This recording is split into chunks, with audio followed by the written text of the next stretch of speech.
Alors nous sommes donc aujourd'hui mardi, on est le 9 Adar Bet, nous sommes d'Af Lamed Vav de Souka, donc il nous restait hier 4 dernières lignes de la manière Amoud Bet.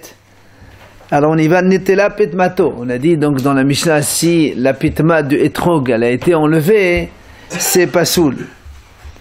Tana Rabbi Ishaq ben al-Azar, Netela Bochanto. Il dit que Rabbi Ishaq ben al-Azar, lui, il a, enfin, au lieu de dire Netala Petmato, il a dit Netala Bochanto. En fait, c'est la même chose. Il dit Bochanto, c'est comme le, vous savez, le pilon là, qui est un petit peu, enfin, pour quand on pile, il y a le bâton, en bas, il est un petit peu plus gros. Et c'est ça, la pitma, dans les trogues, elle est comme ça, après, elle a un peu, petite fleur dessus. Et c'est un petit peu le changement de terme, c'est tout. Après, on a dit Niklaf. Si la peau du étrog, elle s'est enlevée. Donc, dans la Mishnah, on a dit que c'est pas ça, d'accord? Amar Rava, il a dit Rava, Hay etroga de Erlid, ahina sumaka keshera. Rava a dit que ce etrog de Erlid, c'est-à-dire dont la peau s'est enlevée. Donc si la peau jaune du etrog s'est enlevée, que ahina sumaka, comme elle est devenue comme une date rouge. Vous savez que les fruits en général, vous vous rappelez quand vous coupez une pomme, vous la laissez un peu à l'air, elle devient un peu foncée. Mais c'est un peu le même style, c'est l'oxydation. Alors il dit la même chose, si on enlève la peau du etrog et elle devient un peu brune comme ça, Rabba il a dit c'est cachère. Alors nous on lui pose une question. Dans la Mishnah pourtant c'est marqué que si la peau a été enlevée, c'est pas soul. Comment il dit que c'est cachère Rabba? Il répond la cachère. Ha bikhula, ha bimiqsata. Il dit Rabba, il dit c'est pas un problème. Quand c'est entièrement, que la peau est enlevée entièrement, ça c'est cachère parce que là donc elle a la couleur uniforme. Mais quand c'est seulement une partie, évidemment, ça fait comme des taches. Et quand c'est des taches, là c'est pas soul. Si la peau est enlevée entièrement. Ouais, ouais. La peau jaune et elle a bruni. Le étrog il a bruni, il est devenu brun, ben, c'est bon. Après on a dit nisdaq niqav. Rappelez-vous, on a dit donc dans la Mishnah, si le etrog il a été fondu ou si le etrog il a été percé, il y a eu un trou. Alors dans la Mishnah c'est marqué à propos du trou. Voilà ici, là c'est là. Alors la Mishnah dit comme ça. Niqav vehasel kol shehu pasul. Donc nisdar c'est-à-dire il est fondu ou niqav mais hasel kol shehu, il faut qu'il y ait une perte de matière. Là, le etrog, il est pas soul. Tani Ola Bar Hanina. Il vient nous enseigner Ola Bar Hanina. Niqav mefoulash b'mashihu. B'she'eno mefoulash b'issa. Il dit, Ola, il dit comme ça. Quand il est percé, niqav mefoulash. Mefoulash, c'est-à-dire de part et d'autre. Le trou, il va d'un côté, il sort de l'autre côté. Bimashou, c'est-à-dire même si le trou, il fait 1 mm seulement, d'accord, il est pas soul. Par contre, mais si un trou seulement sur un côté de l'étrog, pas sur les deux côtés, issar, il faut que, pour qu'il soit pas soul, il mesure issar. Issar, c'est à peu près une pièce de 10 cm. À peu près 1 cm, 1 cm. Hein? Auparavant, on dit que s'il manquait une partie de la matière, il est pas sous. Justement. Là, on te dit, Nekev, s'il est mefoulage de part et d'autre, même s'il n'y a pas de perte de matière. De toute façon, si c'est de part et d'autre, c'est sûr qu'il y a une perte de matière. Mais ça veut dire que même s'il est fin de rien du tout, vu que ça traverse, c'est pas soul. Et maintenant, s'il n'est pas mefoulage, oui, c'est-à-dire il y a un trou seulement. Donc automatiquement. Ah non? Tu sais comment? Non? Tu peux écraser comme ça. Ah oui. Tu enfonces. Ça reste à l'intérieur. Ça reste à l'intérieur, bien sûr. Oui, d'accord. Tu écrases le étrog. Prends un stylo, tu écrases le étrog, tu fais un trou, mais il n'y a pas de perte de matière. C'est pas ça dit. Dans cela, lui, il dit il faut qu'il y ait issa. Il faut qu'il y ait donc une mesure de 1 cm donc, pour que ce soit pas soul. Bah, rien là-bas. Rabat, il pose une question. Noldu ba etrog simane terefa mao. Si dans le etrog, on a des signes de tarif des animaux. C'est-à-dire, alors Magma dit c'est quoi ça? Mais comme qu'est-ce que tu poses comme question? Ineklav tanina, inesdar tanina. Il dit, Qu'est-ce qu'il peut avoir comme signe de taref dans l'animal? Il a dit, soit il a la trachée fondue. Il dit, si c'est fondu, nous aussi on a parlé de étrog fondu. Si c'est niqab, s'il y a un trou, nisdar, pardon. Si c'est... Alors d'abord, niqlaf, il dit. Si c'est donc nisdar, fondu, on a dit, donc c'est fait. Niqlaf, la poisse est enlevée, on a dit, donc parce qu'il y a aussi, c'est un siman tarfout, c'est l'animal, il a que toute la peau de l'animal est enlevée, c'est tarif aussi. Et là aussi, on en a parlé dans le étrog. Niqlaf, c'est un trou dans le qlum shel moah. Vous vous rappelez, dans l'animal, on a vu que s'il y a un trou dans l'enveloppe du cerveau, c'est aussi tarif dans l'animal. Mais là aussi, on en a parlé dans l'étrog. La Mishnah, elle a parlé. Elle a parlé de la poêle enlevée. Elle a parlé de fondu. Elle a parlé de percé. Qu'est-ce qu'il y a encore comme signe de tarif que tu dis, s'il y a un signe de tarif dans le étrog, c'est pas soul aussi. Alors, l'Agma répond, il dit, voilà ma question. La question est comme Ola, il a dit au nom de Rabbi Hanan. Qu'est-ce qu'il a dit?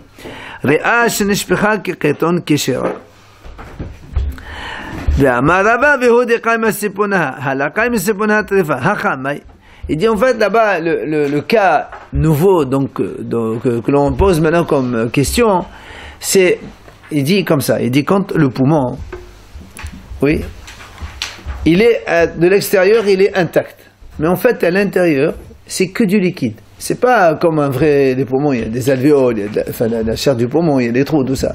C'est tout mélangé. C'est-à-dire, si tu ouvres le poumon en deux, tu as de l'eau qui coule. Nous, on a dit, là-bas, c'est marqué Keshera. Là, dans le tarif de la Behema, c'est Kacher. Mais Rava, il dit à condition des Kaima Simpona. C'est-à-dire, il y a toujours les alvéoles. C'est quand tu coupes, tu as des trous, tu as les petites alvéoles dans lesquelles il y a de l'air. Mais même s'il n'y a pas la chair, il n'y a que de l'eau qui descend, c'est Kacher. Mais s'il n'y a pas les alvéoles, le poumon il est tarif, donc l'animal il est tarif. Alors il pose la question, est-ce que hacha dans le etrog, on peut dire la même chose? Ça veut dire si tu coupes un etrog en deux, et puis si tu vois que ça coule de l'eau complètement, s'il y a encore les petites alvéoles, là où il y a le fruit, là où il y a le fruit, il y a les graines, tout ça. Si encore on a des trous comme ça, des orifices, dans des cavités dans lesquelles se trouvent les fruits. Oh, mais on peut pas savoir ça. Non, les alvéoles, c'est à l'intérieur, là où il y a de l'air, les petites poches. On peut pas savoir. Justement, il lui dit. Mais on peut pas savoir.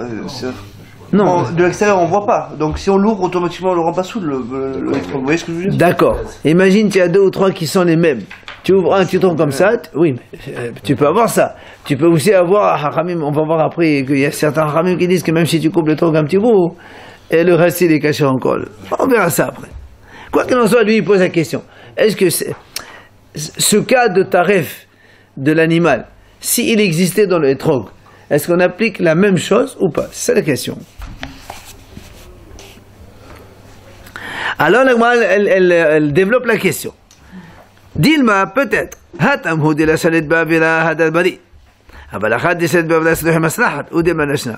Il dit, peut-être que je peux dire,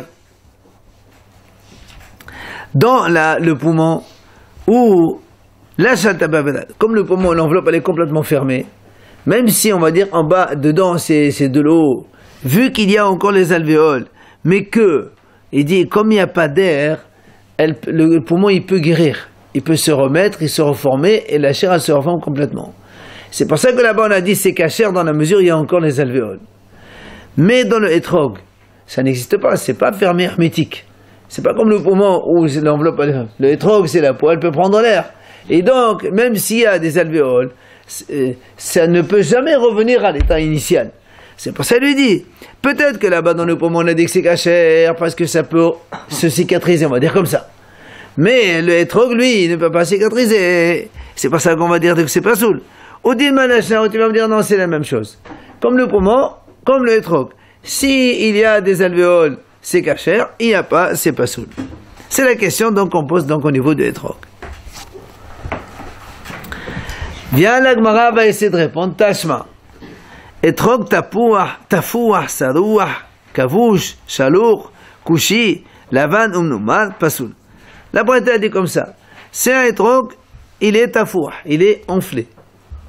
Ou bien il est sarouah. Sarouah, il est pourri.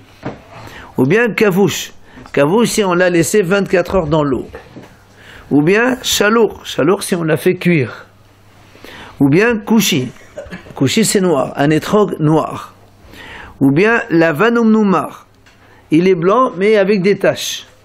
Tous ces cas de étrog, la Braïta a dit pasoul. Continuons. Étrog kakadour, pasoul. Si le étrog il est rond comme un ballon, il est aussi pasoul. Veillez chomrim. Il y en a qui disent afatiyom, c'est-à-dire si tu as deux étrogim jumeaux, ils sont collés ensemble. C'est à moi, voilà. Là aussi c'est pasoul.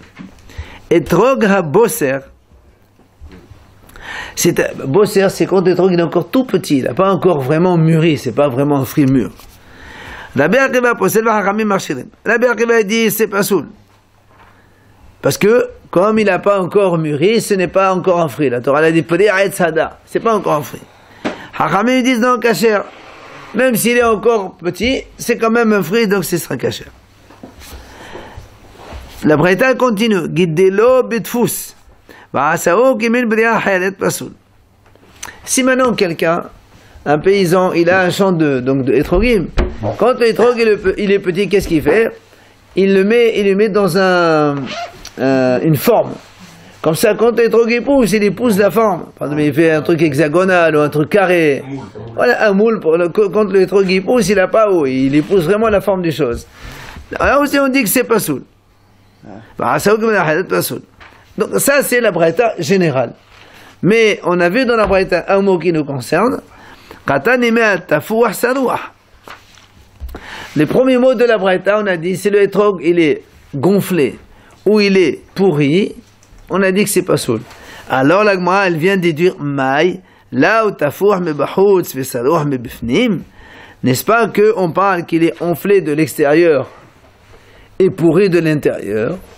Et donc, c'est la réponse à notre cas, nous, que l'étrog, il est pourri de l'intérieur puisqu'il n'y a que de l'eau à l'intérieur dedans. Et donc, ça serait pas soul. Réponse à notre question. Non, on a parlé des alvéoles. Oui, on a parlé d'un étrog qui là dedans c'est de l'eau et il y a où il y a des alvéoles. Oui, il lui dit, tu vois bien ici c'est marqué. Il n'y a pas marqué ni on regarde les alvéoles ni rien du tout. Quand il est enflé, il est pourri dedans. C'est pas soul pour en aller. Ça c'est donc la réponse que la Gemara nous ramène. Proposition de réponse. Donc c'est comme notre cas à nous et donc ce serait pas soul. Enfin c'est pas du tout. Donc. La réponse c'est pas comme le poumon. D'accord? C'est parce qu'il est gonflé à l'extérieur que à l'intérieur. Oui, tu le touches, tu vois qu'il est mou. C'est-à-dire, quand vous achetez des oranges, des fois l'orange elle est pourrie, tu comme ça, elle est molle dedans. Ça veut dire qu'elle est pourrie. Ben, c'est la même chose pour les drogues. Alors donc la Gemara a essayé de répondre. La Gemara lui dit non là. Je peux te dire que non, c'est pas du tout la même chose. C'est pas comme tu as compris toi, gonflé de l'extérieur et pourri à l'intérieur. La Gemara dit non, et DVD me bahoutz. Dans les deux cas, je peux te dire, c'est de l'extérieur. Ça veut dire quoi?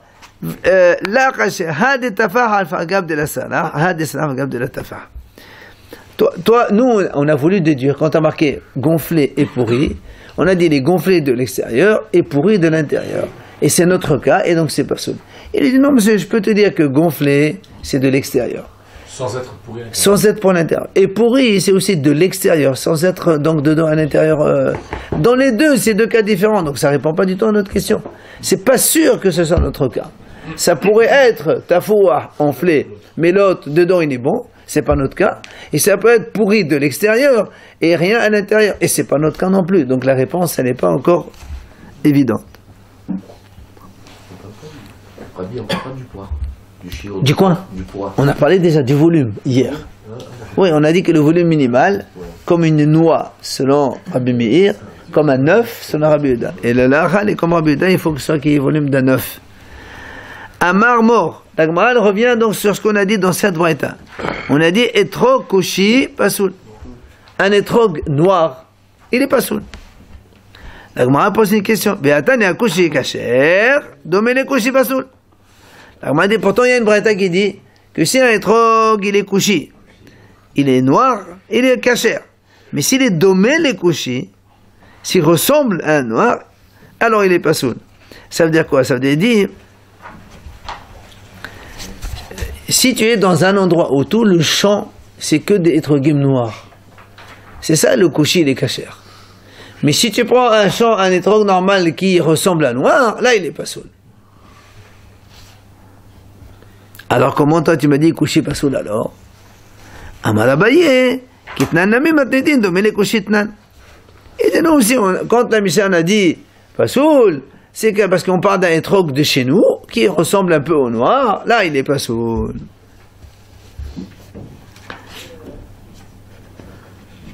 Rabba Amar, la kasher, halan vehalehu. Rabba il a dit non, il n'y a pas de question. Il donne une réponse. Il dit ça c'est pour nous, ça c'est pour eux. C'est-à-dire eux, il dit les habitants de Bavel qui habitent à côté, pas loin de Couche, où là-bas les trogim ils sont couchim comme Couche, ils sont noirs apparemment comme là-bas. C'est pour ça, pour eux là-bas c'est kasher. Mais pour nous, en Israël, qui sommes loin de Couche, on n'a rien à voir. Les couchim noirs chez nous, ils sont pas soul.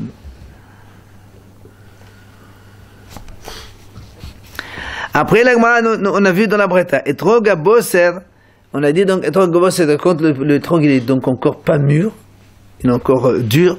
Tout à l'heure, ce qu'on disait pour les alvéoles et tout, il n'a pas répondu alors encore. Non, il a essayé de répondre avec ça, il a repoussé. Non, il n'a pas répondu. Ça serait comme la nivelle alors?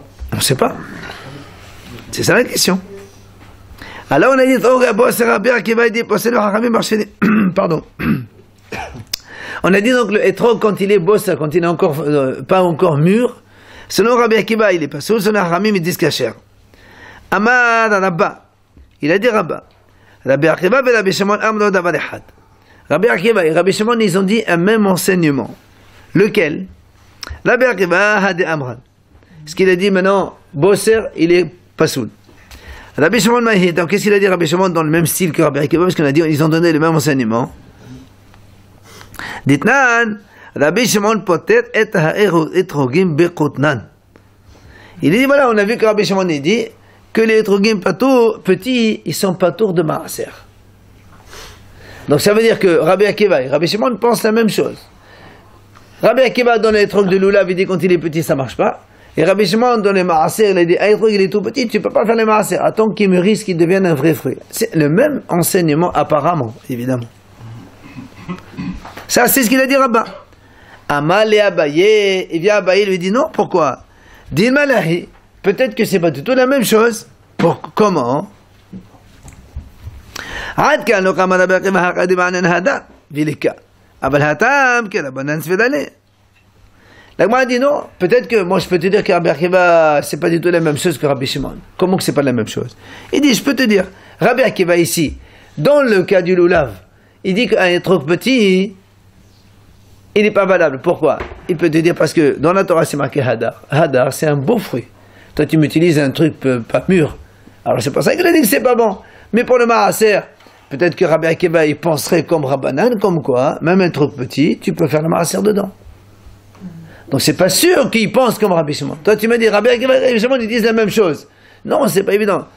C'est vrai dans la forme ils ont dit la même chose, mais dans le fond c'est pas sûr. Tous les deux ils ont dit un petit étrog c'est pas bon. Oui mais c'est pas du tout la même chose. Rabbi Akiva il parle de étrog, de lulav. Comme la Torah l'a dit Hadar, il voudrait un gros, un beau. C'est pour ça qu'il a dit que s'il est petit c'est pas valable. Mais dans le maaser peut-être que Rabbi Akiva il penserait que même un petit étrog on peut faire le maaser dessus. Il penserait pas comme Rabbi Shimon, c'est pas sûr. S'il n'est pas fruit, Je peux faire le maaser maintenant. Je mange dans 3 semaines, c'est pas grave, qui m'empêche. Alors Rabbi Shimon dit non, un truc petit, tu peux pas faire le maaser. Et Nami, l'Agma a dit, je peux te dire autre chose. עד כאן לא כמה רבי שמעון התם אלא דכתיב עשת את כל תיבות זנחה כי תשפיני אדם עושה לזריעה אבל הכא כרבנן סבירה לי. L'Agma a dit ou bien je peux te donner un autre raisonnement dans lequel on trouve que Rabbi Akiva et Rabbi Shimon ne disent pas la même chose. Comment? Il dit Rabbi Shimon là-bas, tu sais pourquoi il a dit on n'a pas le droit de faire maaser sur un petit étrog?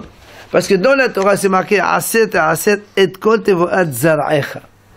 Tu dois faire le prélèvement du maaser de toute ta récolte. Il y a marqué zar'echa. Zar'echa c'est de ta semence. C'est-à-dire il faut que tu aies un fruit que tu pourrais encore semer de nouveau pour planter donc et avoir d'autres fruits. Mais si tu prends un truc pas mûr, il ne peut pas donner des fruits.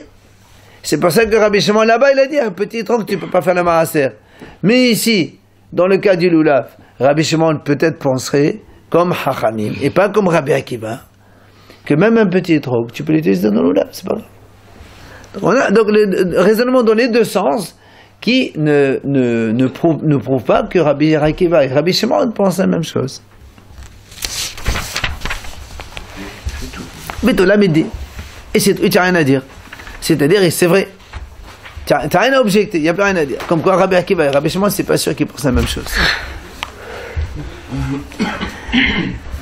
Après, on a dit dans la Braïta, Guidelo Betfous. Si on a donc fait pousser le étrog dans une forme, par exemple, il a mis un étrog carré, et finalement, il est sorti un étrog carré, on a dit c'est pas bon. C'est pas bon.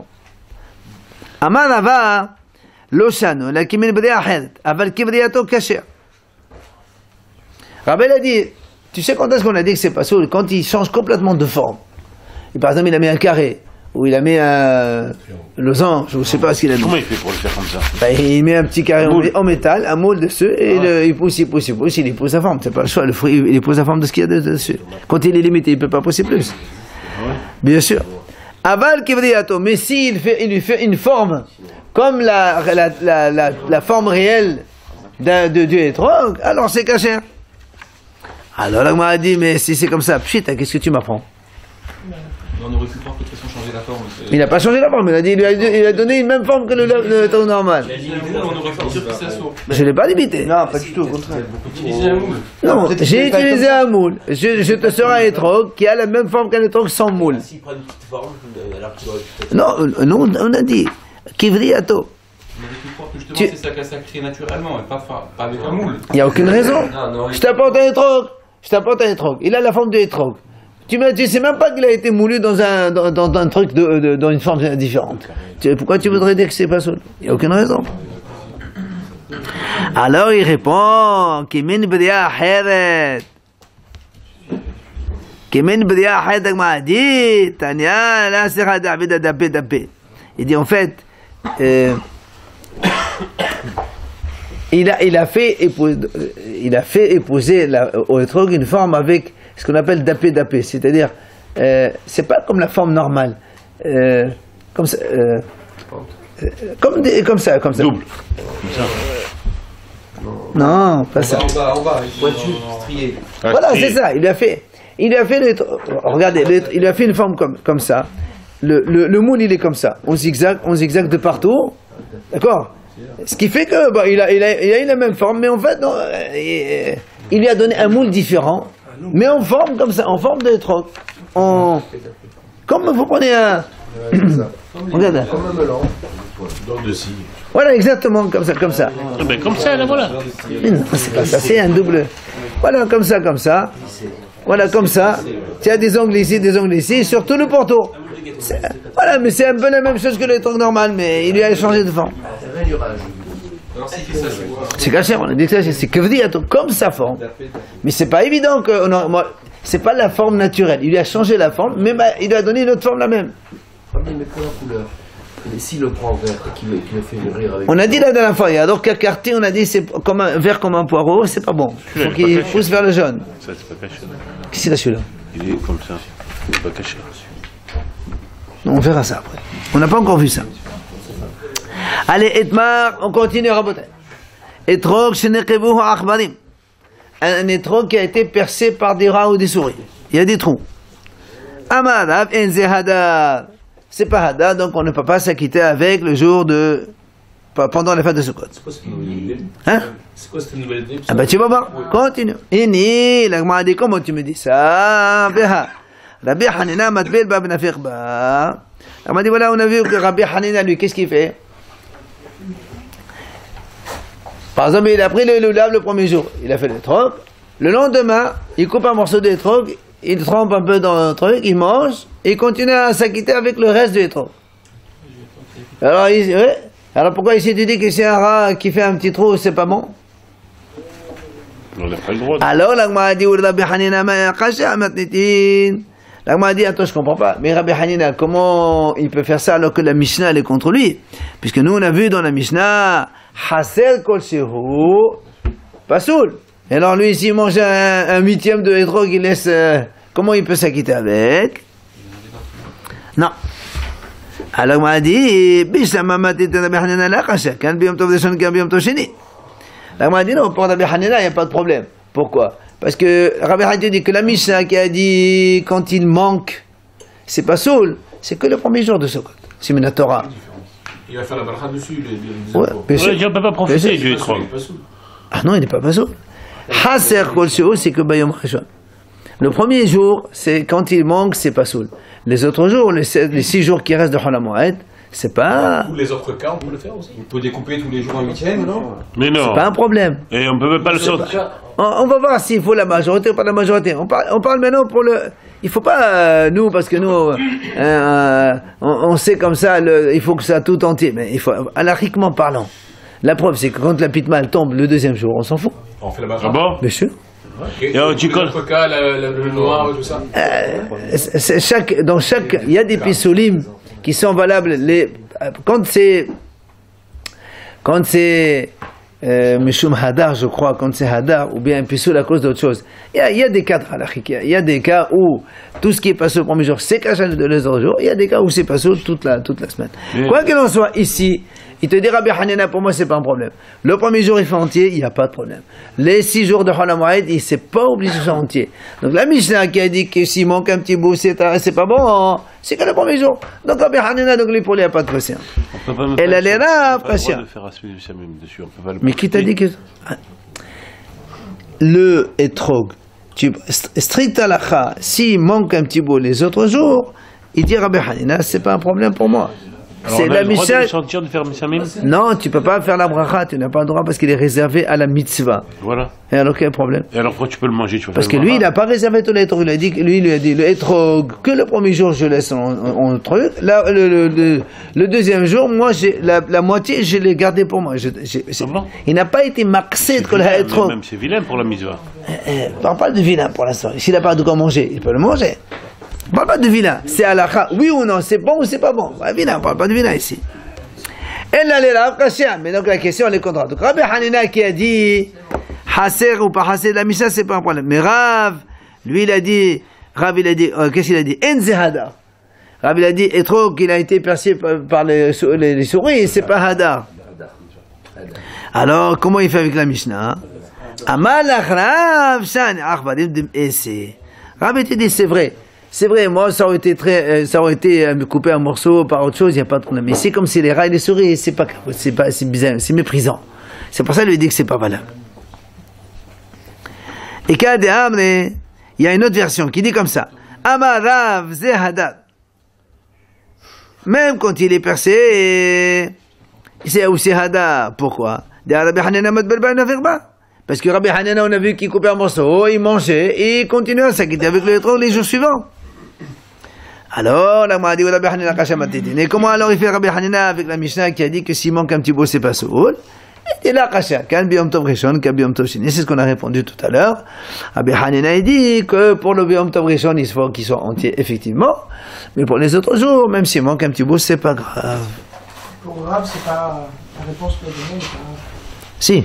Bien sûr, mais ici, pas maïs, mais... tu vois bien que beaucoup de choses où les comptes Yarachba ils touchent c'est maïs, alors que quand... Un homme coupe. Hein? Parce qu'il y a un homme qui prend, c'est pas maïs. Non, pas du tout. Mais il va, au final, tu vas être très serre avec toi. Et alors? C'est pas maïs, que tu coupes avec le couteau, tu fais un bon morceau, tu laisses, impeccable. Mais là, quand c'est l'Arachba qui... c'est pas joli. Et alors, Khatan, on avait dit, rappelez-vous, un petit étrog, c'est quoi le volume minimal? Rappelez-vous? Dans la Mishnah, on a dit comme une noix selon Rabbi Meir. Et Rabbi Yehuda, il dit comme Kabetza.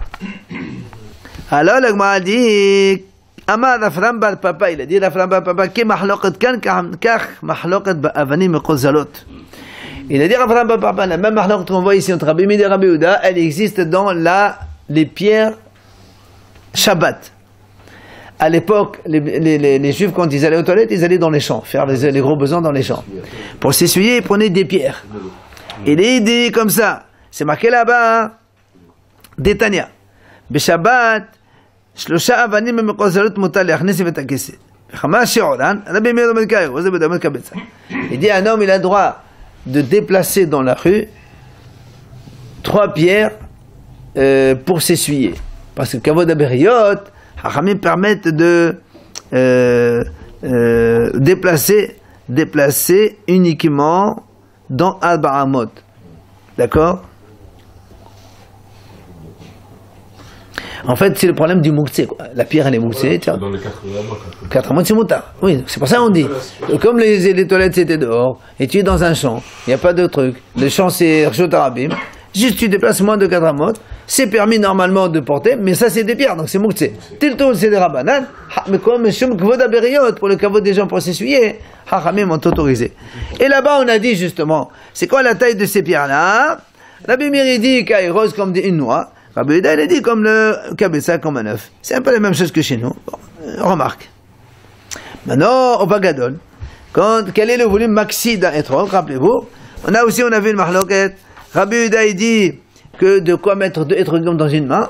Rabbi ici, il a dit, même un étrog avec tes 2 mains, il n'y a pas de problème. Tania Amar Rabbi Yossi, Maaseh Rabbi Akiva, Sheba le Betrenis de Togal qui défaut.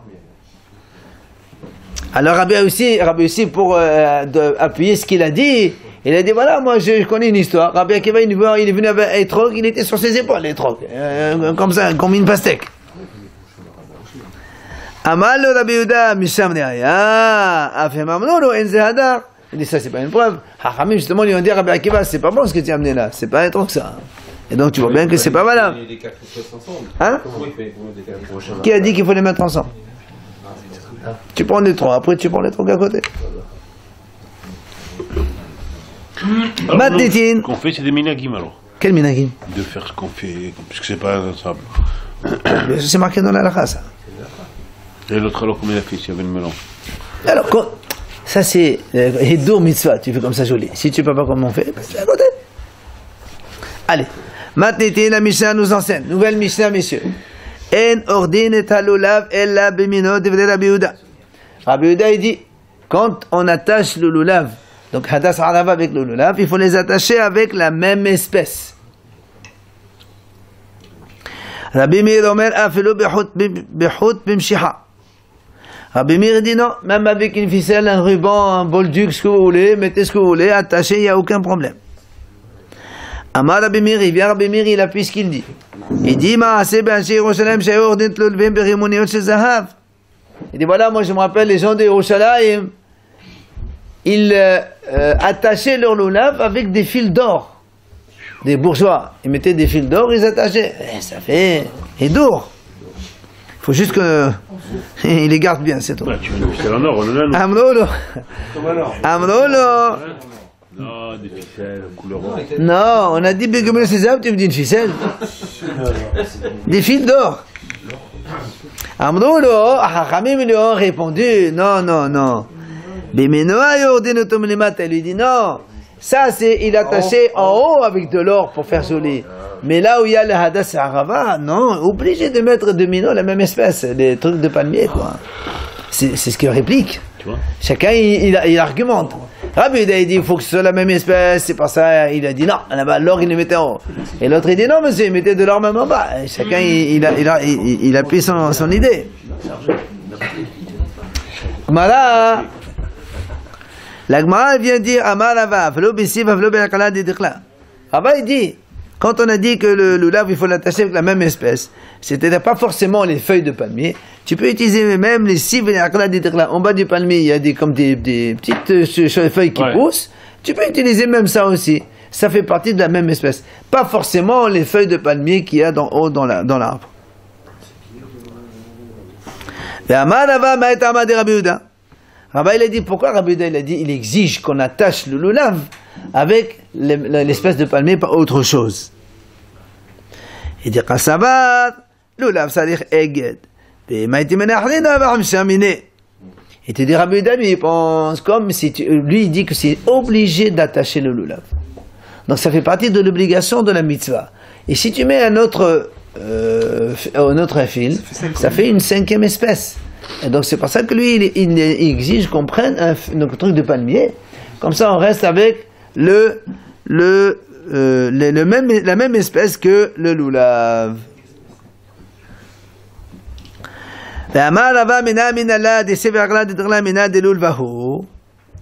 Il dit, Rabat, d'où on sait que si qu'est-ce qu'on a dit qu'on prenait en bas du palmier, dans les racines du palmier en bas, quand on prenait ça, ça fait partie aussi du lulav, c'est la même espèce que le lulav. Il dit parce que Détania, c'est marqué Basukot Teshvu. Souka, Shekot Davad de Rabbi Meir. Rabbi Omer, En Souka, Noher de la Bab de Shebelulav. Il dit parce qu'on a vu une mahloket entre Rabbi Meir et Rabbi Yehuda. Rabbi Meir dit, c'est marqué dans la Torah Basukot Teshvu. Faites une souka. C'est-à-dire le scar, tu le fais comme tu veux. Il n'y a pas marqué. Le scar, tu le mets où tu veux. Ben, évidemment, il faut respecter la halakha végétale, qui prend pas, donc détaché du sol, qui prend pas l'impureté. Mais tu peux prendre des feuilles de roseau, par exemple, rien à voir avec le palmier, ce que tu veux. Des canis, ce que tu veux. Alors que Rabbi Yehuda dit non, monsieur. En souka noheret ela ba'abat minim shebalulav. La souka, tu ne peux la faire qu'avec une des 4 espèces de lulav. Ou pour le scar, ou tu utilises le hadas, ou tu utilises les feuilles de palmier, ou les feuilles d'arama, ou les feuilles de étrog. C'est tout. Tu ne peux pas utiliser autre chose. Et Rabbi Yehuda, il amène un argument à ce qu'il dit. Rabbi Yehuda, il t'amène, évidemment, il te fait un kal v'chomer. Pourquoi lui, il dit que la souka aussi, elle doit être que ça? Il dit, Ve'adinoten. Uma lulav she'enor balilot kevayamim, eno nor lebabat minin. Souka she'enor balilot kevayamim, eno din she'loté lebabat minin. Rabbi Yehuda, il te dit comme ça. Regarde. Pourquoi moi je dis que la souka aussi, elle doit être avec les 4 espèces seulement et pas autre chose? Il dit parce que si déjà le lulav, la mitzvah du lulav, c'est quand? C'est que la journée. La nuit, on ne fait pas le lulav. Celui qui veut prendre le mitzvah de lulav la nuit, on ne fait pas. C'est une mitzvah de lulav. Alors, dire, si déjà le lulav, que la mitzvah seulement le jour, la Torah exige 4 espèces. La souka, dont la mitzvah c'est tout le temps 24 heures sur 24 heures. A fortiori qu'il faut aussi les 4 espèces. Et pas autre chose. Dans la souka? C'est ce qu'il dit lui Rabbi Yehuda. C'est pas la halakha. Ah bon? Tu peux dire que la souka et le lulav, c'est deux choses différentes aussi. Ben oui, c'est ce qu'il dit. C'est vraiment différent. Non. Bon, on est dans souka. On a la mitzvah de souka, on a la mitzvah de le lulav. D'accord? Le kal v'chomer, il est censé. C'est un kal v'chomer. L'autre, une petite mitzvah, tu fais 4. Celui-là, la mitzvah, c'est vraiment pleine. A fortiori que tu dois exiger certains critères. Eh ben non. Amroulo, Hachamim, ils lui ont enlevé ce kal v'chomer, ils lui disent, mais ça marche pas. Pourquoi? Kol din shata dan tchilato le'achmid v'sofo le'akel, eno din. Lo matza bat mini, yoshib bateh v'atan masukot sh'asher tamim, suka shekot davar. Agmal, ils disent, Rabbi Yehuda, il dit comme ça. Il dit, ton kal v'chomer, il n'est pas bon. Pourquoi? Parce que le kal v'chomer, comment on fait kal v'chomer? Quelque chose de léger, tu vas vers le sévère. Oui? Alors, si on applique ton kal v'chomer, donc le lulav, on fait que le jour, il faut 4 minimes. La souka, qu'il faut jour et nuit, a fortiori, il faut que 4 minimes et pas autre chose.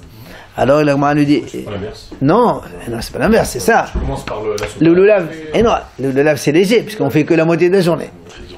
La lulav, c'est ça le léger. La souka, c'est plus sévère. Alors c'est pour ça que les Haramim disent, écoute, le kal v'chomer, il est valable quand en fin de raisonnement, tu restes sévère. Mais si en fin de raisonnement, tu deviens encore plus calme, plus cool, ça marche pas. Or ici, quand tu raisonnes de cette façon, si quelqu'un il n'a pas les 4 espèces, donc pour toi, il fait pas souka. Or la Torah a dit, donc ton raisonnement, il va amener à ce que la moitié des gens, ils vont pas faire le souka. Alors ce raisonnement, il marche pas. Un raisonnement qui amène à une conséquence légère, quand on fait kal v'chomer, léger, tu vas vers le sévère. Tu vas pas pour alléger sur les gens. Et toi, ton raisonnement, tu amènes à ce que les gens, la moitié, vont pas faire la souka parce qu'ils n'ont pas les 4 espèces. C'est pas kal v'chomer, ça. C'est pour ça qu'on levé kal v'chomer, ça marche pas. Pourquoi on va faire? Hein? Pourquoi on va faire? Ici, on n'a pas. Ici, moi, j'ai des roseaux. Regarde, aujourd'hui, tous, ils ont des roseaux. Ah non, c'est pas pareil. C'est pas parce qu'ils n'ont pas qu'on va les dispenser. Non, quand tu me limites. Non, tu me limites. Que tu me dises. Donc je te mets le bras, justement. Ah non, au contraire. T'obliges à avoir ces 4 espèces pour faire ta souka. Donc 50% des gens ne vont pas le faire. C'est une coula. C'est ça la coula. C'est que Non, mais je ne dispense pas. Si. Si je laisse une coula, c'est parce que je leur dis alors si vous n'avez pas vos 4 espèces, vous ne la faites pas. Non, j'ai compris. La Haramim me dit tu peux utiliser toutes les feuilles que tu veux.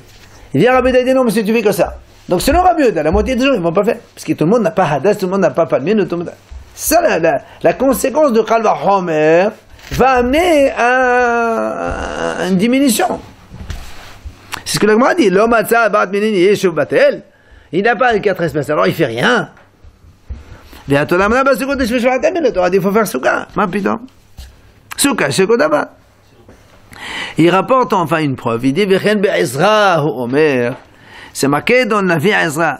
Quand Ezra, il a dit aux Israël de faire la mission de souka, il leur a dit, allez dans les montagnes. Vehavi ou ali zaid va ali es shamen. Ali es shemen, va ali hadas, va ali tmarim, va ali es avot. Là, sous soukot kakatouf. Il dit voilà, Ezra il a dit aux Israël, sortez dans les montagnes, amenez des feuilles d'olivier, et des feuilles d'arbres d'huile, je sais pas, c'est autre chose, et des feuilles de hadas, et des feuilles de palmier, et des feuilles de haetz avot, et faites avec la souka. Donc tu vois bien qu'il leur a dit, il y a aussi les feuilles d'olivier, d'accord, je sais pas moi, tournesol, ce que tu veux, mais en tout cas, il leur a dit de faire la souka avec d'autres choses. Donc il n'y a pas que les 4 espèces. Rabbi Yehuda. Alors comment il fait Rabbi Yehuda pour expliquer ça? Voilà, toi tu dis non, le scar il faut le faire qu'avec les 4 espèces. Et voilà ici le passage qui le dit clairement. Ezra le Sofer il dit au Bnei Israël, alors faites souka. Et il voit exactement ça. Ça va l'année les tfanot. Il dit non, ça c'est pour les murs. Pour les murs il a dit mettez des feuilles d'olivier, tout ce que vous voulez. Mais pour le scar, Rabbi Yehuda dit pas du tout. Salut. Hané les tfanot, donc les autres c'est pour les murs. Allez hadas, va les savot, l'askar. D'accord? Et donc il dit lui, les autres c'est pour les murs, mais les feuilles de palmier de hadas et de savot, c'est un peu comme le hadas aussi. Ça c'est pour le skar. Maintenant, on finit avec ça. Sakiril ben Sarin. Dit Rabbi Yehuda. Dans la mission, on a vu qu'on a le droit de faire la souka avec Nisarim, c'est des planches. Or, les planches, d'où ça vient? De l'arbre, du tronc de l'arbre. C'est ce qu'on a dit. Tu vois bien qu'on peut faire aussi avec le tronc. C'est pas obligé de prendre les 4 espèces, les feuilles, comme on a dit. Ça aussi. Donc c'est-à-dire que même je comprends, en bas, ce qui pousse les racines à côté du palmier, ça s'appelle la même espèce que le palmier. Et donc on peut attacher le lave avec, c'est de là qu'on a appris. Ok? Bon, on finira ça.